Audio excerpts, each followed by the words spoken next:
بمشکل ہوں ہاں میں ان کے سوالات کے جواب دیتی۔ وہ اس وقت پرسکون ہوئی جب میرج ہال کی بتیاں نظر آنے لگیں۔ لفٹ کا شکریہ انکل۔ وہ انکل اور آنٹی کے ساتھ ہی باہر نکلی تھی۔ اس پر لغاری انکل کا موبائل بجا تو معذرت کر کے ایک طرف چلے گئے۔ میں ناز بھی ان کے پیچھے گئیں۔ حیا سنیے، وہ جانے ہی لگی تھی کہ ولید نے پکارا۔ وہ ابھی تک اندر اسٹیئرنگ وہیل تھامے بیٹھا تھا۔ مجھے آپ سے بات کرنی ہے۔ وہ اپنی طرف کا شیشہ نیچے کیے اس سے مخاطب تھا۔ مگر یہ مناسب نہیں ہے۔ مگر مجھے اس رشتے کے حوالے سے بات کرنی ہے۔ اگر آپ 2 منٹ اندر بیٹھ کر میری بات سن لیں تو۔ ساتھ ہی اس نے فرنٹ سیٹ کا دروازہ کھولا۔ روشنی کا ایک کوندا اس کے ذہن میں لپکا۔ موقع اچھا تھا، وہ اس کو اپنے نکاح کے بارے میں بتا کر سارا معاملہ یہیں دبا سکتی تھی۔ لاٹھی بھی نہیں ٹوٹے گی اور یہ 6 فٹ کا سانپ بھی رستے سے ہٹ جائے گا۔ ٹھیک ہے، لیکن یہاں ہمارے رشتے دار ہیں، اگر…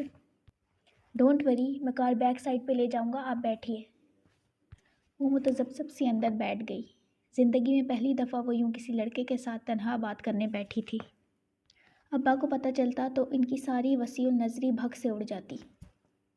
اسے لباس پہننے کی آزادی تھی، سر ڈھکنے کی پابندی بھی نہ تھی، مگر لڑکوں سے بے تکلفی یا دوستی کی اجازت ابا نے کبھی نہیں دی تھی۔ وہ بیٹھی تو ولید زن سے گاڑی بھگا لے گیا۔ آپ کو جو بھی کہنا ہے جلدی کہیے، پھر مجھے بھی کچھ کہنا ہے۔ وہ سر جھکائے گود میں رکھے ہاتھوں کی انگلیاں مروڑ رہی تھی۔ عجیب مضطرب حالت ہو رہی تھی اس کی۔ پہلے آپ کہیے۔ ولید میرج ہال کی پچھلی طرف ایک نسبتاً سنسان گلی میں گاڑی لے آیا تھا۔ اوکے، مجھے کچھ بتانا تھا، وہ گردن جھکائے کہنے لگی۔ میرے ابا نے معلوم نہیں آپ کو بتایا یا نہیں، مگر میں بتانا ضروری سمجھتی ہوں۔ میرا نکاح میرے پھپھو کے بیٹے سے بچپن میں ہی ہو گیا تھا۔ وہ لوگ ترکی میں ہوتے ہیں۔ کچھ خاندانی مسائل کے باعث میرا ابا ان سے ذرا بدظن ہے اور اب مجھے ڈائیورس دلا کر میری شادی کہیں اور کرنا چاہتے ہیں، مگر میں ایسا نہیں چاہتی۔ اس نے سر نہیں اٹھایا۔ ولید کی خاموشی سے اس نے یہی مراد لی کہ وہ سخت شوق کے عالم میں ہے۔ میں اپنے شوہر کی وفادار ہوں مسٹر ولید۔ میں نے اس کے خواب دیکھے ہیں اور ذہنی طور پر خود کو اسی سے وابستہ پاتی ہوں۔ آپ کسی اور سے شادی کرنے کے بارے میں سوچ بھی نہیں سکتی۔ وہ اب بھی کچھ نہ بولا۔ حیا گود میں رکھے ہاتھوں کو دیکھتے ہوئے بولتی جا رہی تھی۔ پلیز آپ انکار کر دیں۔ میں کسی اور کی بیوی ہوں، نکاح پر نکاح نہیں ہو سکتا، پلیز میں آپ سے درخواست کرتی ہوں۔ اس نے چہرہ اوپر اٹھایا۔ وہ یکٹک خاموش گہری نظروں سے اسے دیکھ رہا تھا۔ یہ اس کا چہرہ تو نہ تھا جو وہ سارا راستہ ڈرائیونگ کے دوران دیکھتی آئی تھی، یہ تو کوئی اور ہی شخص تھا۔ پھر آپ نے کیا سوچا؟ اس کی آواز لڑکھڑا گئی۔ ولید کی آنکھوں میں کچھ ایسا ضرور تھا کہ اسے لگا وہ ایک سنگین غلطی کر چکی ہے۔ خطرے کا الارم زور زور سے اس کے اندر بجنے لگا۔ کس بارے میں؟ وہ بھوجل آواز میں بولا تو وہ دروازے کی طرف سمٹی۔ نامحسوس انداز سے اس کا ہاتھ ہینڈل پر رینگ گیا۔ آپ کے اس رشتے سے انکار کے بارے میں۔ ساری عمر پڑی ہے یہ باتیں کرنے کے لیے حیا۔ ابھی تو ان لمحوں سے فائدہ اٹھاؤ جو میسر ہوں۔ وہ ایک دم اس پر جھکا۔ حیا کے لبوں سے چیخ نکلی۔ ولید نے دونوں ہاتھ اس کے گردن پہ رکھنے چاہے، مگر اس نے زور سے ہینڈل کھینچ کر دروازہ دھکیلا۔ دروازہ کھلتا چلا گیا۔ وہ دوسرے ہاتھ سے ولید کو دھکا دے کر باہر نکل گئی۔ اس کا دوپٹہ ولید کے ہاتھوں میں آ گیا تھا۔ وہ تیزی سے باہر بھاگی تو ولید نے دوپٹہ کھینچا۔ دوپٹہ اس کی گردن کے ساتھ رگڑتا ہوا پیچھے ولید کے ہاتھوں میں ہی رہ گیا۔ وہ بنا پیچھے مڑ کے دیکھے بھاگی جا رہی تھی۔ اسے ولید کے دروازہ کھول کر کوئی اونچی سی انگریزی گالی دینے کی آواز سنائی دی تھی۔ اس کے بھاگتے قدموں میں تیزی آ گئی۔ گلیاں سنسان تھیں۔ جانے وہ کہاں لے آیا تھا؟ آج اتوار تھا اور دکانوں کے شٹر گرے ہوئے تھے۔ وہ ادھر ادھر دیکھے بغیر بدحواس سی دوڑتی ہوئی ایک گلی میں مڑ گئی۔ پیچھے کوئی دوڑتا ہوا آ رہا تھا۔ وہ بھاگتی ہوئی گلی کے دوسرے سرے تک پہنچی، مگر یہ کیا، گلی بند تھی۔ Dead end. وہ بے ساختہ پلٹی۔ بھاگتے قدموں کی آواز پاس آ رہی تھی۔ وہ دوڑ کر گلی کے بند سرے تک آ گئی اور دیواروں کی اینٹوں کو چھو کر ٹٹولا۔ شاید کوئی جادوئی دروازہ ہو اندر، شاید ہیری پوٹر کی کہانیاں سچ ہوں، مگر کیوں بھاگتی ہو؟ مسرور سے انداز میں کسی نے پیچھے سے کہا تو وہ گھبرا کر پلٹی۔ ولید سامنے سے قدم قدم چلتا آ رہا تھا۔ اس کے لبوں پر فاتحانہ مسکراہٹ تھی۔ منڈی ڈھال سی دیوار سے لگ گئی۔ اس کا دوپٹہ تو وہیں رہ گیا تھا۔ اب بغیر آستینوں کے جھلکتے بازو اور گلے کا گہرا کٹ، اس نے بے اختیار سینے پہ بازو لپٹے۔ مجھے جانے دو، اس کی آواز بھر آئی۔ پہلی دفعہ یہ غلطی کی تھی اور پہلی دفعہ اتنی بڑی سزا۔ کیسے جانے دوں؟ پھر تم نے ہاتھ تھوڑا ہی آنا ہے۔ وہ چلتے چلتے اس کے چند قدم کے فاصلے پر آ کھڑا ہوا تھا۔ دور لگے اسٹریٹ پول کا بلب اس کے پیچھے چھپ گیا تھا۔ پلیز، میں ایسی لڑکی نہیں ہوں۔ تو کیسی لڑکی ہو؟ مجھ سے لفٹ لے کر مگر شادی سے انکار ہے؟ تب ہی گاڑی میں اتنی بے رخی دکھا رہی تھی۔ وہ اس کے بالکل سامنے آ رکا۔ پلیز، وہ ہولے ہولے لرز رہی تھی۔ اس میں اتنی ہمت نہ تھی کہ اب ولید کو دھکا دیتی۔ شش، وہ مسکراتے ہوئے آگے بڑھا۔ حیا نے سختی سے آنکھیں میچ لیں۔ اس کا سر چکرانے لگا تھا۔ تبھی اس نے زور سے کسی ضرب لگنے کی آواز سنی اور پھر ولید کی کراہ۔ اس نے دھیرے سے آنکھیں